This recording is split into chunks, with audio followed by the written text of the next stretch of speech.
ازيك يا صديقي؟ عامل ايه؟ لو قلت لك مين اسرع واحد في الجري هتقول لي مثلا بولت في الاولمبيات. لو قلت لك ان في واحد اسرع منه مفيش مقارنه بينهم وبين بعض، اللي هحكي لك عنه ده ولا في الخيال، كان اسطوره بس اسطوره حقيقيه، وهو الصحابي سلمة ابن الاكوع. كان اسرع صحابي على مر التاريخ. تخيل اسرع شخص على مر التاريخ، لدرجه ان هو كان اسرع من خيل العربي. يعني اقدر اقول لك كده سرعته كانت تتعدى 90 كيلو في الساعه. تخيل معايا كده ان الصحابي ده كان شجاع كمان وجريء، وانه اتخلى عن ثروته وغناه ونسائه وبيوته والإبل بتاعته وكل حاجة خاصة بيه من أجل الإسلام. الغريب بقى إن هو كمان جنن جيش بحاله بسبب سرعته وبسبب ذكائه وجرأته، وده هتعرفه دلوقتي لما أحكي لك عن المعركة. كان في يوم من الأيام الرسول عليه الصلاة والسلام كان عنده ناقات أو نياق زي ما بيقولوا، وكانت بترعى في منطقة اسمها البيضاء، والمنطقة دي كانت في المدينة. وفي يوم من الأيام حصل جفاف في المدينة، وده قلق أبو ذر شوية على النياق بتاعت سيدنا محمد صلى الله عليه وسلم. فاقترح على النبي ان هو يعمل حاجة، وهي كانت فيها مخاطرة شوية، ان هو ياخد النياق بتاعت سيدنا محمد ويروح على اطراف مكان بيسمى الغابة، والمكان ده هيرعى فيه النياق عشان فيه انهار وهيبقى فيه زرع يقدروا ياكلوا منه. سيدنا محمد رفض ان ابو ذر يرعى النياق في المكان ده، وفضل يلح على النبي ان هو يعمل كده وياخد النياق ويروح بيهم في المكان ده ويرعاهم، وقال له هم يدوب هيكونوا عند الاطراف واحنا هنكون بعيد. سبب قلق سيدنا محمد في المكان ده بالذات ان هو كان قريب من قبيلة تسمى غطفان، كانت قبيلة غليظة وشديدة، وده كان مقلقه وخايف ان يحصل حاجة لأبا ذر والناس اللي معاه والنياق. بعد اصرار شديد والحاح من سيدنا أبا ذر، النبي وافق ان هو يروح يرعى ابل في المكان ده. في نفس اللحظات هنروح لمكان تاني ومشهد تاني، الصحابي المقداد بن عمرو رضي الله عنه. وكان اليوم ده حصل حاجة غريبة جدا، كانت الخيول حصل لها زي قلق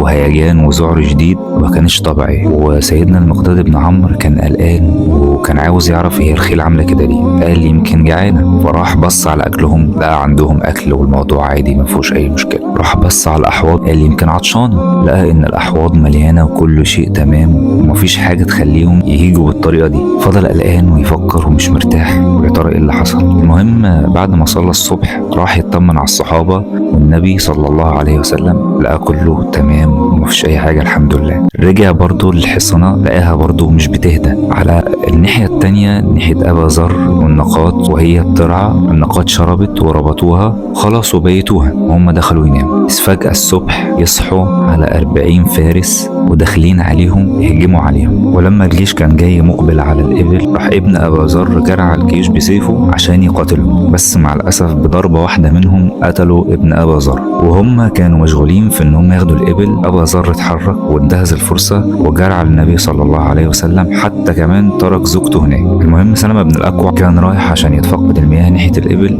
بس مع الأسف ما لقاهاش. يبص يمين ويبص شمال مش لاقي أي حاجة، ولقى صحابي بيجري عليه بيقول له إن الإبل اتسرقت. راح الصحابي سلمة ابن الأكوع جرى على مكان مرتفع اسمه ثنيات الوداع، ونادى بأعلى صوته الفزع الفزع، واللي سمعه ساعتها سيدنا الصحابي المقداد بن عمرو. وراح للنبي صلى الله عليه وسلم وهو بيجري في فرسه، والنبي صلى الله عليه وسلم ربط في الحصان بتاعه راية الحرب وقال له امضي واحنا هنيجي وراك، يعني الجيش هيمشي على أثرك. سلمة بن الأكوع ما خدش حصانه وجرى على رجليه. ما تنساش ان سيدنا سلمة بن الأكوع زي ما قلت لك انه اسرع من الخيل نفسه، مش محتاج الخيل لان هو هيسبقه كمان. فجأة سيدنا مقداد وهو في المعركة لاحظ ان في سهام بتنزل على جيش غطفان، فتعجب ايه اللي حصل. سلمة ابن الأكوع سبق الجيش اللي راكب حصنة وطلع فوق مكان مرتفع وقعد يحدف بالسهام على جيش غطفان. في الوقت ده أبو قتادة كان أخذ الراية وراح عشان يلحق بالجيش، وفعلا كان موازاة المقداد بن عمرو. الغريبة بقى إن الجيش كان بيهرب من سلمة وفاكر إن في مجموعة بترمي عليه سهام مش فرد واحد بس. فجأة يلاقوا سهام بتنزل عليهم تاني من مكان قدامهم. اتاري إيه بقى يا سيدي؟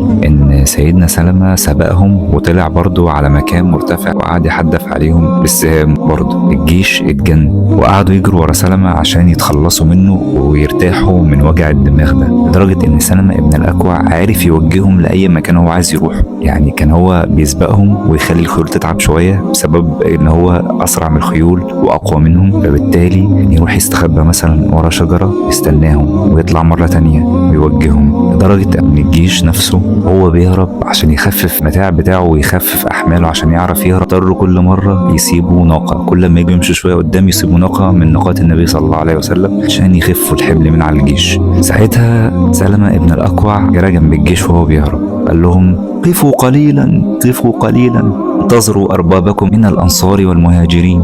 يعني كان قصده ساعتها ويقول لهم انتظروا الجيش المسلمين يلحق بيهم. كان معنى كلامه ان المهاجرين والأنصار أسيادكم. انتوا متخيلين راجل واحد ضد جيش بحاله؟ الجيش تعب وشعر بالجوع والعطش، وكمان سلمة ابن الأكوع نفس النظام، تعب وشعر بالجوع وعطش، وبالرغم من كده كان بيلاحقهم برضه وكان بيسابقهم، لدرجة انهم سابوا كل النياق، وكل ده عشان الناقات يعني والإبل، لا احنا هنسيبوها يمكن يسيبنا، وبالرغم من كده برضه مرضاش يسيبهم. زي اكيد لسان حاله بيقول ايه، ان انتوا تاخدوا النياق بتاعت سيدنا محمد صلى الله عليه وسلم وتتجرأوا ان انتوا تعملوا كده، ده هيعدي بالساهل؟ مش هيعدي خالص بالساهل. لدرجة ان هم فكروا ان ده انس ولا جن، يا ترى دي حقيقة ولا خيال، الراجل ده مش طبيعي. سيدنا سلمة بن الأكوع كان بيسيب علامات عشان يعرف الجيش المسلمين بالغنائم اللي كانوا بيخلفوها وراهم الجيش غطفان. بالفعل قدر ان هو ينتصر عليهم، الجيش فعلا التحق بجيش غطفان وسابوا كل حاجة في ايديهم، وقدر ينجو بروحه بعض من الجيش بعد ما اتقتل منهم شوية. طبعا كان الجيش ساعتها بقيادة أبا قتادة والمقدام بن عمرو. كده يكون سيدنا سلمة بن الأكوع قدر ياخد حق الجيش